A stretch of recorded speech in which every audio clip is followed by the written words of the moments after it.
ওই যুবক ডেকে বলে, আল্লাহর ওলি,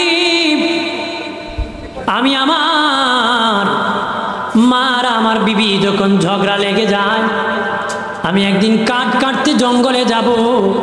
আমার বিবিকে বললাম, বিবিরে দুপুরবেলা খাবারটা জঙ্গলে পাঠায় দিও রে। কিন্তু দুপুর হয়ে যায়, কোনো খাবার জঙ্গলে যায় নাই।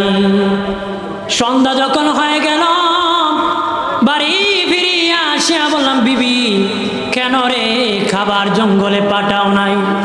বিবি তখন রাগ করিয়া বলে, হয়তো এই ঘরে তোমার মা থাকবে, নতুবা আমি থাকবো, আর নতুবা তোমার মা থাকবে আমি থাকবো, একজন থাকলে আরেকজন থাকতে পারবো না রে।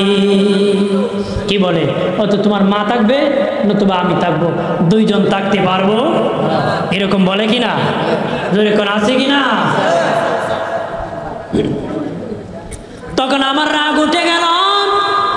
আল্লাহর ওলি, শয়তান আমার উপর উঠে বসে গেল, আমার রাগ গুসা উঠে গেল।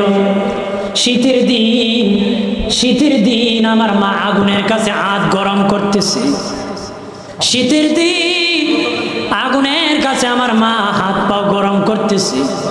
আমার মেজাজ গরম হয়ে গেল, লাথি মারিয়া আমার মাকে আগুনে নিক্ষেপ করে দিলাম। একটু চিল্লায় বলি না, আউযুবিল্লাহ।